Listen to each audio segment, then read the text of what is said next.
and liberate us all, and we will become the Sons of Liberty!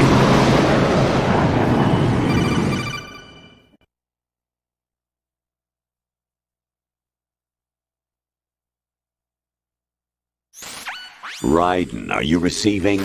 We're still here. How's that possible? The AI was destroyed! Only GW. Who are you? To begin with, we're not what you'd call human. Over the past 200 years, a kind of consciousness formed layer by layer in the crucible of the White House. It's not unlike the way life started in the oceans 4 billion years ago. The White House was our primordial soup, a base of evolution. We are formless. We are the very discipline and morality that Americans invoke so often. How can anyone hope to eliminate us? As long as this nation exists, so will we. Cut the crap! If you're immortal, why would you take away individual freedoms and censor the net? Jack, don't be silly. Don't you know that our plans have your interests, not ours, in mind? What? Jack, listen carefully, like a good boy. The mapping of the human genome was completed early this century. As a result, the evolutionary log of the human race lay open to us. We started with genetic engineering, and in the end, we succeeded in digitizing life itself. But there are things not covered by genetic information. What do you mean? Human memories, ideas, culture, history. Genes don't contain any record of human history. Is it something that should not be passed on? Should that information be left at the mercy of nature? We've always kept records of our lives, through words, pictures, symbols, from tablets to books. But not all the information was inherited by later generations. A small percentage of the whole was selected and processed, then passed on. Not unlike genes, really. That's what history is, Jack. But in the current digitized world, trivial information is accumulating every second, preserved in all its triteness, never fading, always accessible. Rumors about petty issues, misinterpretations, slander. All this junk data, preserved in an unfiltered state, growing at an alarming rate. It will only slow down social progress, reduce the rate of evolution. Right. You seem to think that our plan is one of censorship. Are you telling me it's not? You're being silly. What we propose to do is not to control content, but to create context. Create context? The digital society furthers human flaws and selectively rewards development of convenient half-truths. Just look at the strange juxtapositions of morality around you. Billions spent on new weapons in order to humanely murder other humans. Rights of criminals are given more respect than the privacy of their victims. Although there are people suffering in poverty, huge donations are made to protect endangered species. Everyone grows up being told the same thing. Be nice to other people. But beat out the competition. You're special. Believe in yourself and you will succeed. But it's obvious from the start that only a few can succeed. You exercise your right to freedom, and this is the result. All rhetoric to avoid conflict and protect each other from hurt. The untested truths, spun by different interests, continue to churn and accumulate in the sandbox of political correctness and value systems.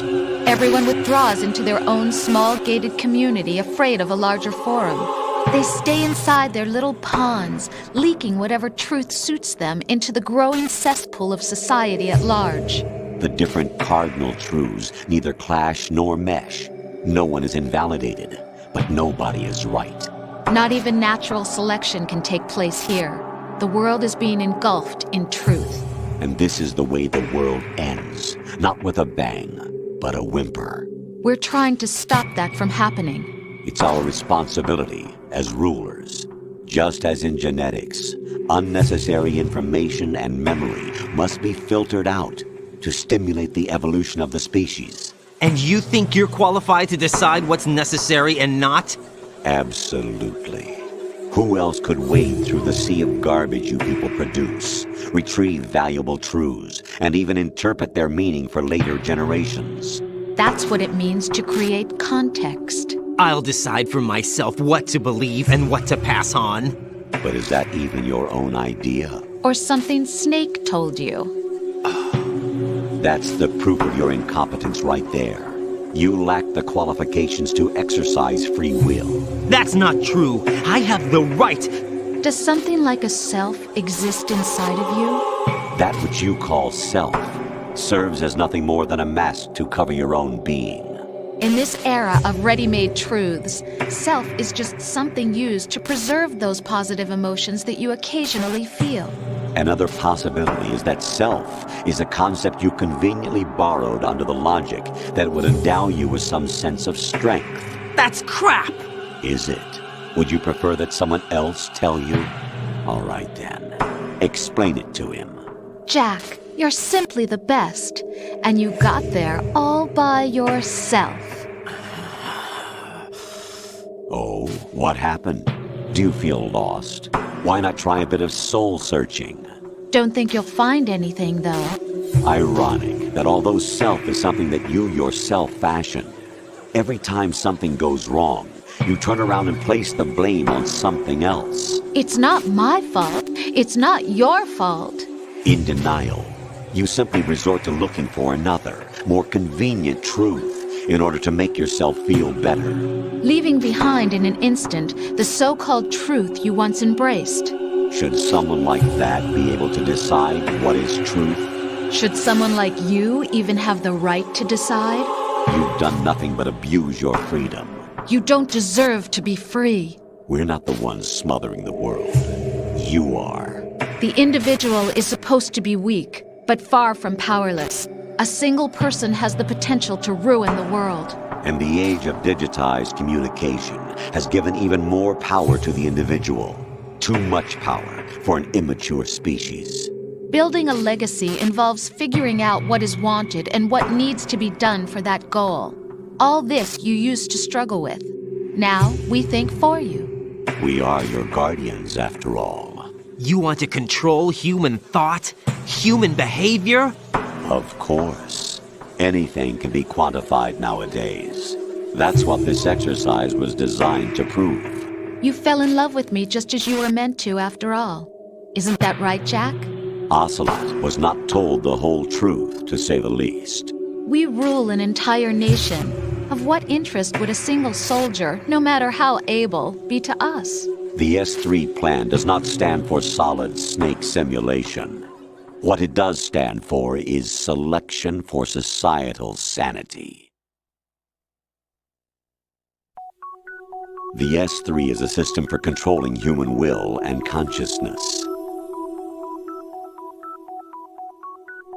S3 is not you, a soldier trained in the image of Solid Snake.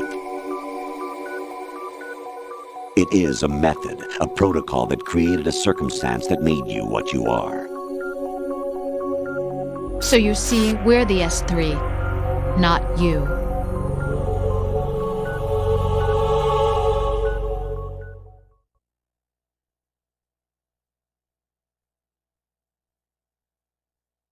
What you experienced was the final test of its effectiveness. That's crazy.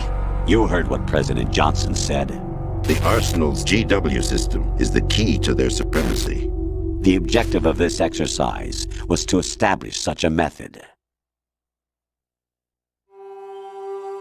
We used Shadow Moses as a paradigm for the exercise. I wonder if you would have preferred a fantasy setting. We chose that backdrop because of its extreme circumstances. It was an optimal test for S3's crisis management capacity. If the model could trigger, control, and solve this, it would be ready for any contingency. And now, we have our proof.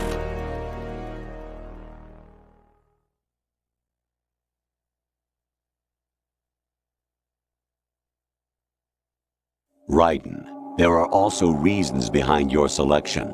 Solidus raised plenty of other child soldiers. Do you know why we chose you over them? It was because you were the only one who refused to acknowledge the past. All the others remember what they were and pay for it daily. But you turn your back on everything you don't like. You do whatever you like, see only the things you like, and for yourself alone. Yes, Rose can attest to that. You refused to see me for what I was. I lied to you, but I wanted to be caught. You pretended to be understanding, to be a gentleman. You never made a conscious attempt to reach out to me. The only time you did was when I gave you no choice but to do so. I was just trying not to. What? Trying not to hurt me?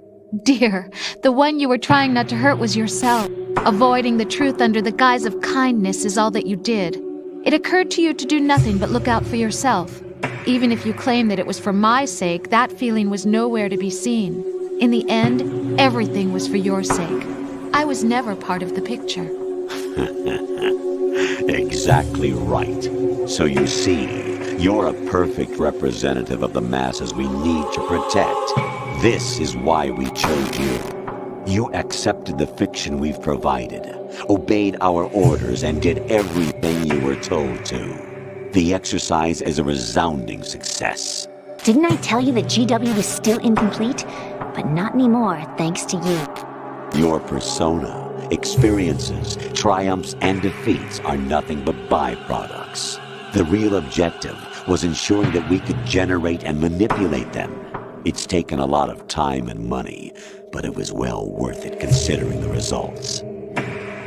I think that's enough talk. It's time for the final exercise. Raiden, take Solidus down. Think again. I'm through doing what I'm told. Oh, really? Aren't you forgetting something? If you die, my child dies.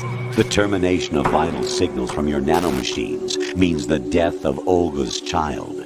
Not to mention the death of Rose. She's wired the same way. Rose, does she actually exist? Of course I do, Jack. You have to believe me. Damn! It will be a fight to the death. Solidus at least wants you dead.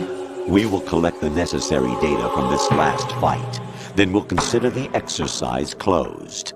So, Jack the Ripper, will it be Solidus, the Patriots' creation, or you, Solidus's creation? Our beloved monsters, enjoy yourselves.